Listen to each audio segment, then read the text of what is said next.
Let me paint a picture for you. Imagine you're the dominant player in a game of global monopoly. You've got the biggest economy, the biggest military, and the biggest consumer base. And you've been winning for decades, largely because of your alliances. But then one day you wake up and think, we don't need them anymore. So you start throwing your weight around, threatening tariffs, trade wars, and flexing leverage. Except here's the problem. You forgot how the game was actually built. Because in this case, the smaller country that you're pressuring isn't just your trading partner, it's part of your supply chain. And that country I'm talking about is Canada. And the country pressuring it, I'm guessing you guessed it, is the United States of America. And whether you realize it or not, this matters for inflation, interest rates, and your mortgage going through 2026 and beyond. Let's talk about why. On paper, this seems simple. The United States economy is nearly 10 times the size of Canada's. Roughly 75% of Canadian exports go through the United States. So the natural assumption is Canada is vulnerable. And technically, yes, we do rely very heavily on US trade. But here's what most people miss. Canada doesn't just export finished goods. We export raw materials, we export energy, we export auto parts, agricultural inputs, and lumber, where other places like China ship fully finished products. We're embedded in production. And that changes the entire leverage equation. Now, tariffs look clean on paper. You tax imports, make foreign goods more expensive, and bring production home, and it's a quick and easy win. Except when the foreign goods are actually the inputs for your manufacturing. Let's talk about autos for a second here.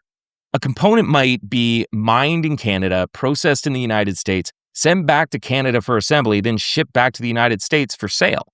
If you tariff that flow, you're stacking costs repeatedly. This isn't a one-time tariff like a finished TV that comes from overseas. It's a multiplier effect that raises vehicle prices, production costs, labor distribution, and inflation risk.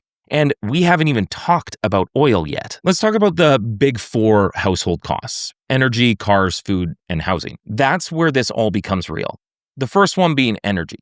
Canada supplies the majority of foreign crude oil to the United States. United States refineries are configured specifically for Canadian heavy crude.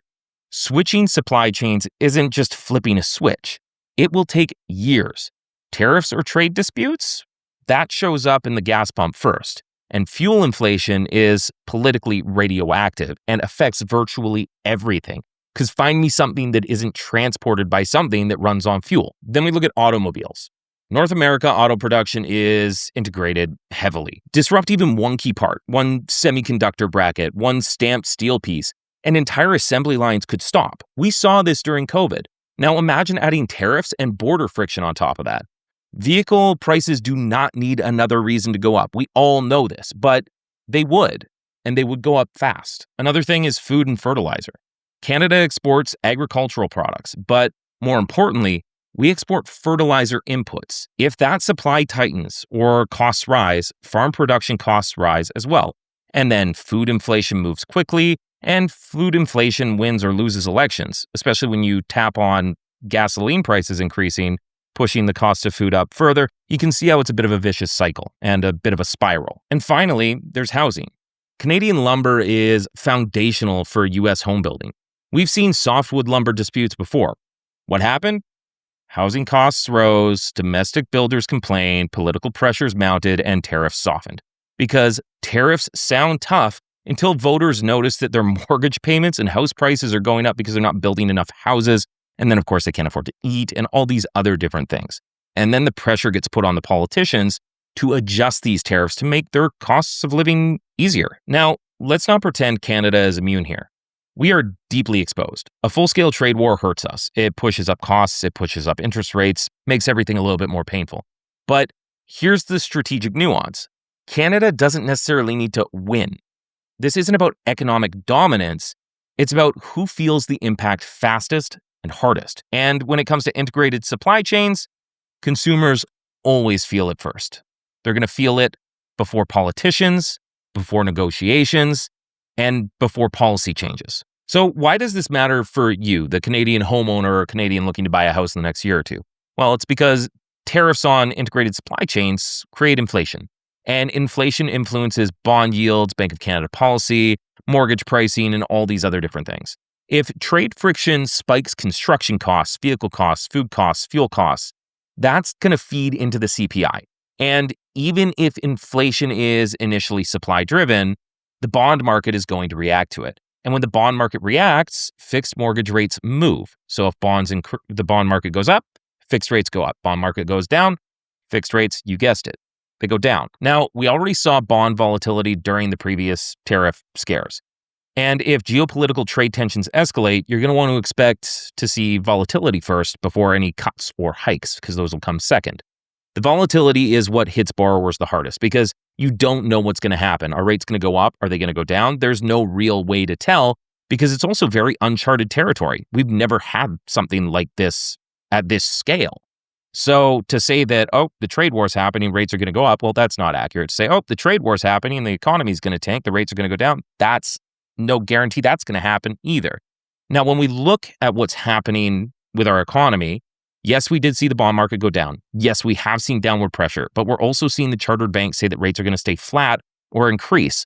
So it is very volatile. And this is information you're going to want to pay attention to if you're in the housing market or if you have a mortgage here in Canada. Trade wars aren't determined by GDP size. They're determined by who experiences the pain first, who experiences it politically, and who backs down faster. Historically, US-Canada trade disputes end with pressure from domestic industry, builders, manufacturers, and farmers. Because once supply chains get disrupted, costs jump immediately. And that cost shows up in mortgages, car payments, grocery stores, and voters generally notice these sort of things and react to them. So what's the takeaway from this? Well, on paper, the US looks dominant. In reality, North America functions like a shared production engine. And when you tax that engine, it doesn't just hurt your neighbor, it hurts you, and it hurts fast. For Canadians, this means expect a bit of volatility, not stability. Watch the bond yields, and don't assume trade escalation equals clear rate decisions. You're going to want to pay attention. And if you don't want to put the effort into paying attention, hit subscribe and like, because I'll be posting videos like this once a week to try and make sure you have as much information as possible. But most importantly, if you're making mortgage decisions in 2026, understand the macros, but anchor to your own personal strategy. Trade wars create a ton of noise, but strategy and preparation creates protection. And if you wanted to hop on a call and discuss your mortgage or the potential of getting a mortgage during these times, there's a link in the description below where you can book a time with me or my team where we'd be happy to help you out. My name's Myles Nowik, owner of the Nowik Mortgage Team, powered by Indy Mortgage. Thanks so much for tuning in. We'll catch you on the next one. And remember, clarity beats emotion every single time.